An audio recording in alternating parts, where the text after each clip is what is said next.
ہمارا عدم اعتماد کا ووٹ سے پہلے ایک نیشنل سیکیورٹی کا اجلاس بلایا گیا، اور نیشنل سیکیورٹی کا یہ جو فورم ہے یہ پاکستان کا بڑا ایک اہم فورم ہے، جہاں نیشنل سیکیورٹی ایشوز طے ہوتے ہیں، جہاں اگر ہمارے ہاں جنگ ہونے والے ہیں یا سنگین دہشت گردی کا واقعہ ہونے والے ہیں تو یہ میٹنگز بلائے جاتے ہیں۔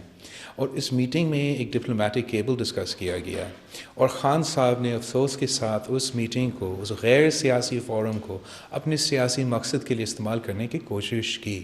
تو اس لیے کہ عمران نے اس فورم کو اپنا سیاسی مقصد کے لیے استعمال کرنے کے لیے کوشش کی، اور اس بہانہ کو استعمال کر کے ہمارا آئین کو تروا کے عدم اعتماد کا موشن سے بھاگا ہے۔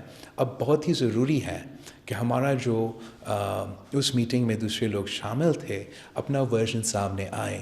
اس لیے وزیر اعظم صاحب کہہ رہا ہے کہ اس میٹنگ کے نتیجے میں جو پارلیمان کے ممبران 197 ممبرز آف پارلیمنٹ، جو تقریباً 70% جو ہے پاکستان کا عوام کا نمائندگی کرتے ہیں، وہ غدار ہے۔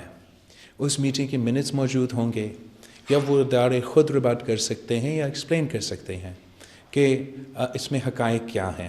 جو سٹیٹمنٹ نکالا گیا، اس سٹیٹمنٹ میں کوئی فورن سازش کا حصہ کا ذکر نہیں ہوا۔ اس سٹیٹمنٹ میں undiplomatic language and unnecessary affairs interference in Pakistan کے انٹرنل افیئرز کا ذکر ہوا۔ تو یہ واضح ہونا نہ صرف عوام کے سامنے مگر اس عدلیہ میں جہاں آج یہ فیصلے کیے جا رہے ہیں بہت ہی ضروری ہے۔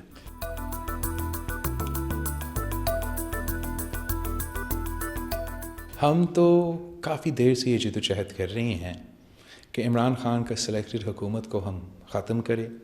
اس حکومت کے نتیجے میں ایک معاشی بحران پیدا ہوا، اور ہر پاکستانی بڑھتی ہوئی بے روزگاری، غربت اور مہنگائی کی وجہ سے پریشان ہے۔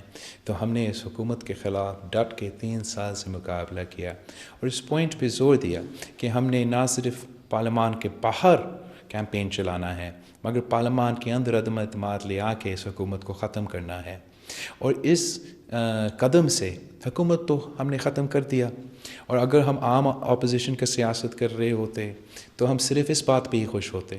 اس بات پہ ہم خوش ہے کہ عمران خان کا حکومت ختم ہو گیا، مگر ہم چاہ رہے تھے کہ آئینی طریقے سے تھرو حکومت ختم ہو اور جمہوری طریقے سے ہم صاف و شفاف الیکشنز کی طرف بڑھے۔ جو خان صاحب نے کل کیا، اس نے غیر آئینی طریقے سے ایک کو کیا تاکہ وہ 3-4 دن اور وزیر اعظم رہ سکے، اور پورا پاکستان کا آئین پھاڑ کے، پارلیمان کا نظام پھاڑ کے، اس ووٹ آف نو کانفیڈنس سے اس طریقے سے بھاگا۔ لیکن ہم آئین کا دفاع کرتے ہیں، ہم آئین کا چاہنے والے ہیں، ہم جمہوریت کا چاہنے والے ہیں، اور ہم جمہوریت کا دفاع کرنے کے لیے، پارلیمان کا دفاع کرنے کے لیے، آئین کا دفاع کرنے کے لیے آج عدالت میں کیس لڑ رہے ہیں۔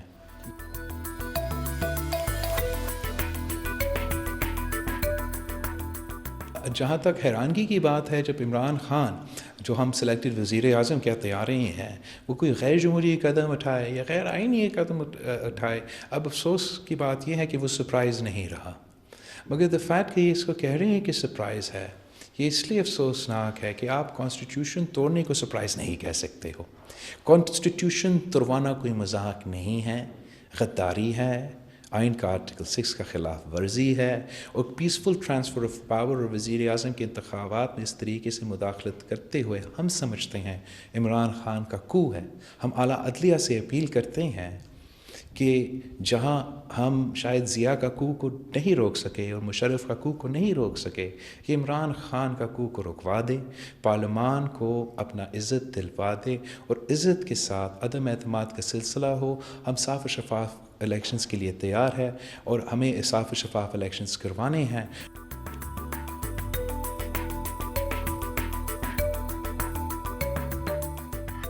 I think Pakistan is not in the same place that it was in the 1990s. اور خان صاحب کو یوزلی اندازہ نہیں ہوتا کہ لانگ ٹرم امپلیکیشنز کیا ہوگا۔ آج بھی وہ جشن منا رہے ہیں جب ہم نے اس کا حکومت ختم کیا، اور اس دن بھی وہ جشن منا رہا تھا یا ٹیبل پہ ہاتھ تالی بجا رہا تھا جب میں نے اس کو سلیکٹ قرار دے دیا۔ اس کو ٹائم ہی نیڈڈ ٹائم جب تک اس کو پتہ لگا کہ میں اس کو سلیکٹ کہنے میں کا مطلب کیا تھا. اب اس کو اندازہ ہوگا. آج جلسہ کر رہے ہیں، جشن منا رہا ہے، کل پتہ لگے گا کہ ہم نے اس کا حکومت گرا دیا.